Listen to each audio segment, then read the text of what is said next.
Buka sebentar bersama saya di Lukas pasal yang ke-21 mulai ayat yang ke-34. Jagalah dirimu supaya hatimu jangan syarat oleh pesta pora dan kemabukan serta kepentingan-kepentingan duniawi, dan supaya hari Tuhan jangan dengan tiba-tiba jatuh ke atas dirimu seperti suatu jerat. Bapak Ibu, kita disuruh menjaga hati kita, menjaga diri kita dari segala sesuatu yang sifatnya duniawi. Kita harus benar-benar waspada ini. Jangan sampai ketika kita ini melakukan dosa, tiba-tiba Tuhan datang, Tuhan datang ambil nyawa kita, Tuhan datang tiba-tiba jatuh ke atas dirimu seperti suatu jerat. Kalau Tuhan datang tiba-tiba mendadak kita didapatin melakukan kesalahan, melakukan dosa, ujung dari hidupmu akan berurusan dengan kekekalan. Bapak Ibu, makanya kita penting sekali ini hidup berjaga-jaga ini. Setiap hari, setiap saat. Emang kita ini masih daging, masih punya kelemahan, tapi kita harus taklukkan semuanya pada pusat kehendak Tuhan. Kita harus menjagain diri kita dengan baik. Jangan sampai kita kena jerat duniawi, kepentingan duniawi. Kepentingan duniawi itu selalu bertentangan dengan kehendak Tuhan. Kita harus taklukkan itu. Kita senangnya pesta pora, mentingin diri sendiri, ego sendiri. Semuanya untuk kepuasan duniawi. Contohnya, orang yang selingkuh tetap melakukan perselingkuhan, punya simpenan, melakukan perzinahan, menipu, berdusta, kepahitan, sakit hati. Kalau kita ini nggak beresin itu dan tiba-tiba Tuhan datang mendadak, kita itu seperti masuk dalam jerat dan urusannya kita akan berada dalam penyiksaan yang abadi, dalam kekekalan. Tidak peduli bahwa kamu rajin ke gereja, kasih persembahan gede di gereja, tapi kalau hatimu syarat dengan pesta pora dan kemabukan, nggak sadar diri dengan kepentingan-kepentingan Tuhan, tapi kamu masih mentingin duniawi, ujungnya kita akan menjadi orang yang dimurkain Tuhan. Makanya perlu berjaga-jaga. Ayat yang ke-35, sebab ia akan menimpa semua penduduk bumi. 36, berjaga-jagalah senantiasa sambil berdoa. Kita suruh berjaga-jaga. Jaga-jaga itu artinya itu mata kita itu terbuka, melihat sampai ke kedalaman batin kita. Kita menjaga ini, semua yang kita perbuat, semua yang kita lakukan ini benar nggak sih di hadapan Tuhan? Sepanjang hari ini aku bikin kesalahan apa enggak ya? Sepanjang hari ini aku nih tadi menyakitin hati orang apa tidak? Aku masih simpan kesalahan sama orang apa tidak? Koreksi terus lu, berjaga-jaga itu artinya sadar dengan diri sendiri. Ini Tuhan, sepanjang hari ini aku melakukan pelanggaran terhadap firman-Mu apa tidak? Tuhan, sepanjang hari ini aku melakukan dosa apa tidak? Makanya kita harus menaklukkan semuanya pada pusat kehendak Tuhan. Jangan sampai kita sendiri hidupnya ngawur dan ngaco dan ujungnya kita akan berurusan dengan Tuhan. Sadar diri, berjaga-jagalah senantiasa. Makanya dibutuhkan orang itu datang kepada Tuhan saat teduh. Bukankah kita kalau mau datang kepada Tuhan, kita minta darah Yesus menguduskan, menyucikan kita dulu, supaya kita itu didapatin berkenan di hadapan Tuhan. Itu orang yang berjaga-jaga. Orang bagaimana bisa berjaga-jaga? Doa nggak pernah, saat teduh nggak pernah. Kita ini kalau mau doa nyembah Tuhan, kita datang minta darah Yesus menguduskan. Cek sampai ke kedalaman batin kita loh. Sepanjang hari ini aku bikin kesalahan apa ya? Sepanjang hari ini aku udah melukain orang siapa ya? Aku udah bikin orang sakit hati apa tidak? Selama ini sikapku itu benar apa enggak? Aku udah melakukan dosa apa tidak? Aku melakukan pelanggaran terhadap kebenaran firman Tuhan apa tidak? Jadi semakin kita bisa mengkoreksi sampai ke kedalaman hati kita, kita akan semakin bisa waspada. Jadi bukan karena kita penuh ketakutan dan kekhawatiran, tapi kita itu coba belajar hidup kita itu berkenan di hadapan Tuhan. Maka kita berjaga-jaga mengkoreksi hati kita sampai ke kedalaman batin. Kita terus waspada, sadar, berjaga-jaga senantiasa sambil berdoa, supaya kamu beroleh kekuatan, karena kekuatan kita itu datangnya karena kita ini nempel kepada Tuhan. Kekuatan kita, kemampuan kita karena kita ini nempel sama Tuhan, dekat dengan Tuhan. Maka kita butuh doa. Doa, kita memiliki hubungan kedekatan dengan Tuhan. Doa bukan berbicara sekedar minta, mohon, dipenuhi semua kebutuhan dan hawa nafsu kita. Doa berbicara sebab kita datang kepada Tuhan, kita persembahkan diri kita jadi korban yang berkenan di hadapan Tuhan. Kita bangun keintiman, kita menyerah, kita renungin firman di dalamnya, baru Tuhan berikan kemampuan dan kekuatan untuk berjalan dalam kekudusan dan kesucian. Kalau tidak, kita akan hancur-hancuran hidup dalam daging terus. Kita ikutin keduniawian. Semua jerat duniawi akhirnya membuat kita ini jatuh dalam dosa. Kalau daging kita nggak ditaklukkan kepada Kristus, daging ini akan menguasai dan ujungnya kita didapati menjadi orang yang ngikutin cara pandang, sikap hidup seperti orang dunia. Berjaga-jagalah senantiasa sambil berdoa supaya kamu beroleh kekuatan untuk luput dari semua yang akan terjadi itu, dan supaya kamu tahan berdiri di hadapan anak manusia. Tetap stand strong in the Lord. Kita didapati tetap kuat berdiri sesuai dengan kebenaran firman Tuhan. Melakukan seperti apa yang Tuhan mau. Amin. Kita butuh Tuhan dalam setiap tindakan kita. Kita nggak bisa lepas dari Tuhan. Makanya kita mesti jadi orang yang sadar dengan diri kita sendiri. Kita itu kalau datang kepada Tuhan, kan kita perlu menyerahkan hidup kita sepenuhnya. Kita menaklukkan daging kita. Kita perlu bertobat dari kesalahan dan pelanggaran kita. Kita datang kepada Tuhan setiap hari, bangun keintiman dengan Tuhan setiap hari. Kita baru menjadi orang yang bisa mengerti apa yang Tuhan mau. Tapi kalau kita ini males, kita maunya sendiri, kita nggak peduli Tuhan, kita masa bodoh, kita jalanin hidup hanya sekedar jalanin. Ujungnya ketika kita ngawur, nggak mau bertobat di hadapan Tuhan, ujung hidupmu, ya kalau bisa bertobat. Kalau tiba-tiba waktu kamu melakukan perzinahan atau perselingkuhan, tiba-tiba kamu mati di kamar hotel, urusanmu sama siapa? Kamu mempermalukan siapa? Ketika kamu melakukan dosa dan pelanggaran, tiba-tiba Tuhan mendadak panggil, nyawamu mendadak. Kamu bukan ketemu Tuhan, kamu akan ketemu penyiksaan yang kekal selama-lamanya. Makanya kita tuh berjaga-jaga dan waspada. Waspada terhadap segala keinginan daging keduniawian kita. Dan waspada terhadap serangan setan yang jahat, yang tujuan untuk menjerat kita masuk dalam dosa dan perangkapnya. Daging kita ini perlu ditaklukkan kepada Kristus. Kalau tidak, ini akan menjerat, menyeret kita melakukan hal perbuatan duniawi, kekejian di hadapan Tuhan, dan ujungnya kita akan ditolak Tuhan. Harus menyerahkan sepenuhnya di hadapan Tuhan. Harus menaklukkan diri sepenuhnya di hadapan Tuhan. Warning setiap hari datang saat teduh berdoa pada Tuhan.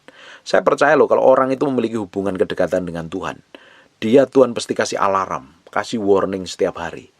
Ini kalau kamu ini udah salah, Roh Kudus kasih warning, dan cepat balik kepada Tuhan. Jangan ngeyel. Tapi kalau kamu ngeyel, kamu nggak peduli dengan apa yang Tuhan mau, kamu lakukan semaumu sendiri, lama-lama kebal warningnya nggak ada. Nanti kalau masih ada kesempatan bisa bertobat. Kalau nggak ada kesempatan, percuma, sia-sia apa yang kamu hidupmu. Loh, yang kita lihat itu kekekalan, bukan yang terlihat hari ini. Kalau kita yang lihat fokus kita kepada duniawi hari ini, kita akan terjerat dengan pesta pora kemabukan dan hal duniawi. Kalau yang kita kejar adalah kepuasan hari ini kita tinggal di bumi, itu ada yang salah dengan hidupmu. Ujungnya kamu akan ketemu problem. Ujungnya kamu akan ketemu masalah. Ujungnya kamu akan ditolak Tuhan. Kita harus fokus pada pusat kehendak Tuhan. Fokusnya kita pada kekekalan. Maka orang kalau fokusnya pada hati Tuhan dan kekekalan, belajar menyenangkan hati Tuhan, ketika dia bikin kesalahan dan pelanggaran, cepat balik tobat pada Tuhan. Roh Kudus templat dan ingatkan. Tapi kalau fokus kita pada duniawi, masih cintakan duniawi, kita susah. Orang itu nggak bisa bertobat kalau dia masih cintakan dosanya dan pelanggarannya. Mau dikotbahin pendeta sehebat apapun ya, kalau dia masih cinta dengan dosa dan pelanggarannya, dia nggak akan berubah, dia akan bertobat. Tapi kalau orang itu menaklukkan diri pada pusat kehendak Tuhan, dia bertobat, hidup sungguh-sungguh, hidup dalam kebenaran, Roh Kudus ingatkan, templak, dan pasti bawa ke dalam pertobatan dan hidup berkenan di hadapan Tuhan. Dan saya berdoa, kita semakin hari semakin memiliki kepekaan yang tajam. Hidup kita nggak sembrono lagi, kita berjaga-jaga nih. Sadar diri, orang berjaga-jaga itu sadar diri. Jangan sampai ada kita sendiri dijerat keinginan daging kita, dan di sisi lain jangan sampai kita disesatkan dan dijerat oleh semua tipu daya setan.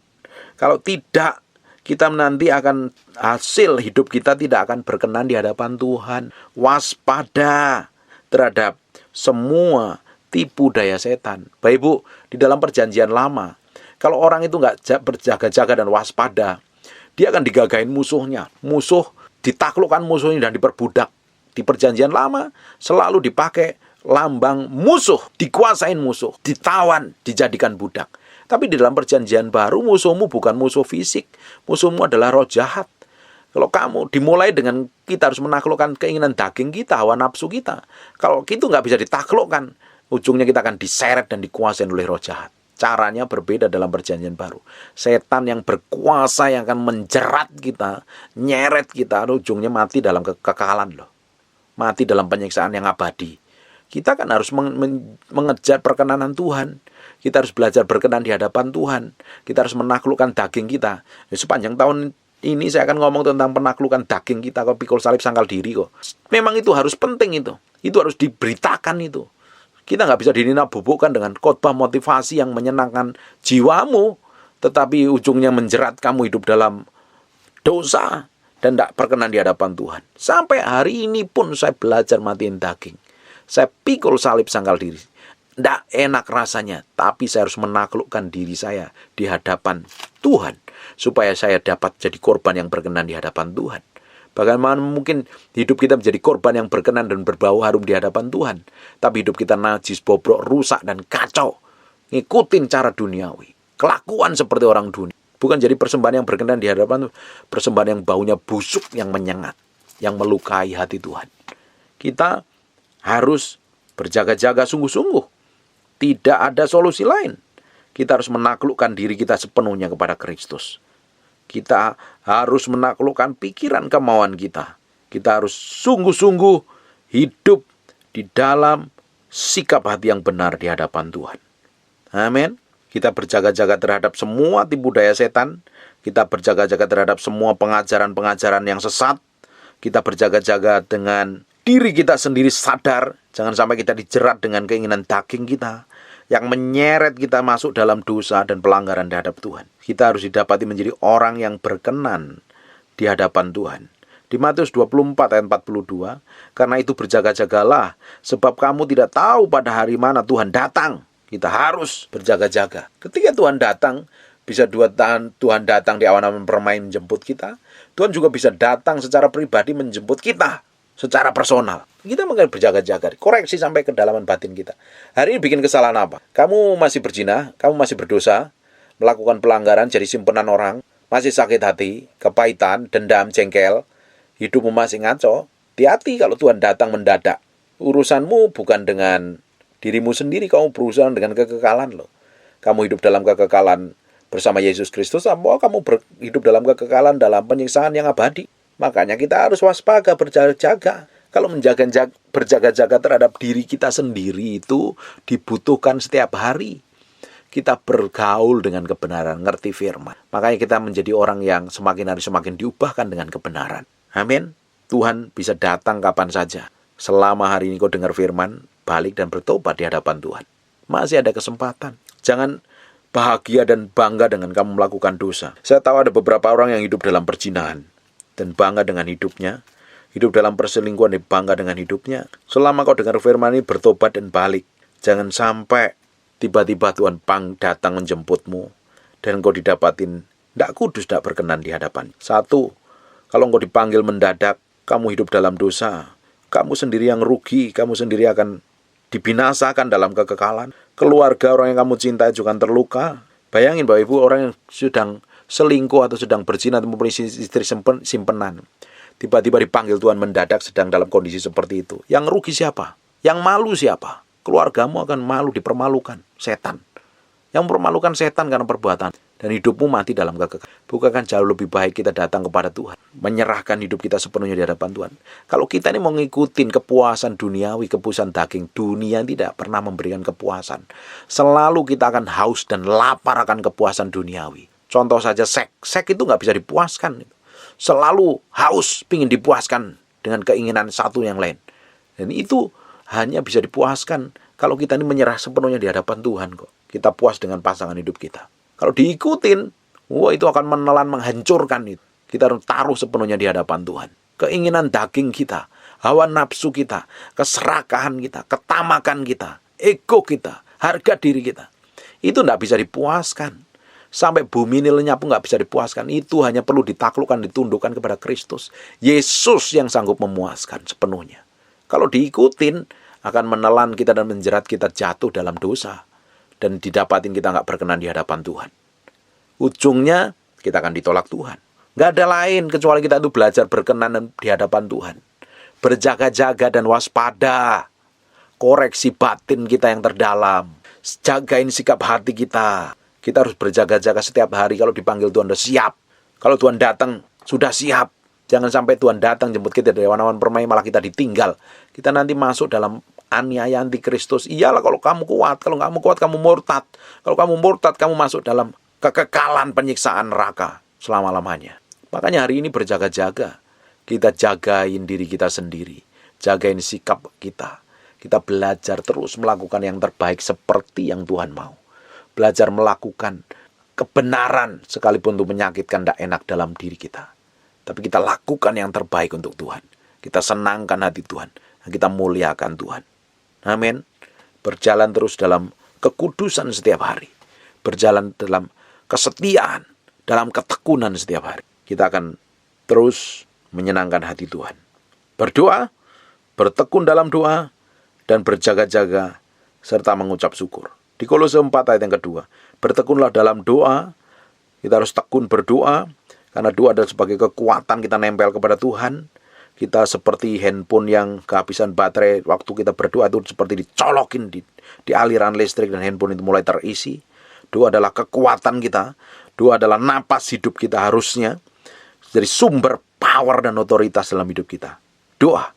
Dan pada itu berjaga-jagalah. Kita harus jaga dan waspada sambil mengucap syukur. Berjaga-jaga sambil mengucap syukur. Kenapa disuruh mengucap syukur? Ya kalau kita terima kejadian yang enak. Kalau kita mengalami kejadian yang gak enak, kita harus suruh tetap mengucap syukur.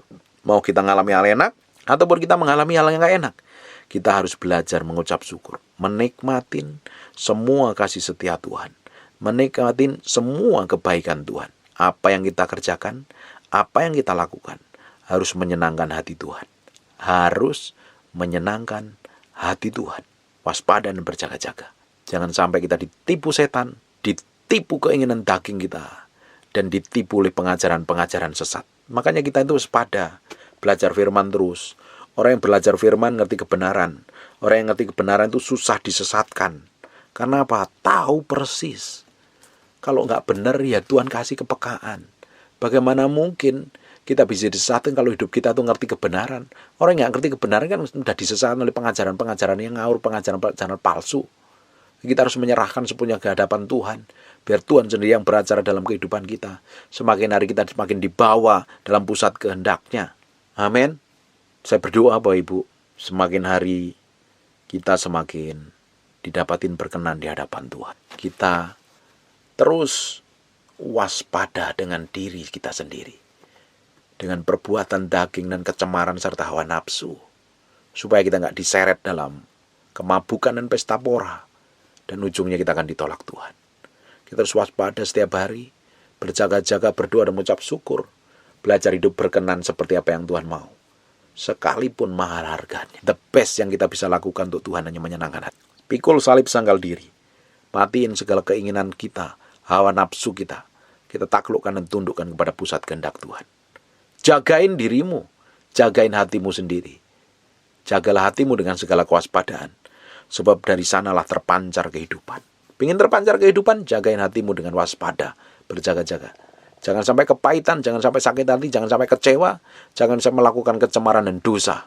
Pikul salib sangkal diri setiap hari. Dan belajar menyenangkan hati Tuhan. Menyenangkan hati Tuhan. Dan menyenangkan hati Tuhan. Amin. Besok kita lanjutkan kembali. And God bless you.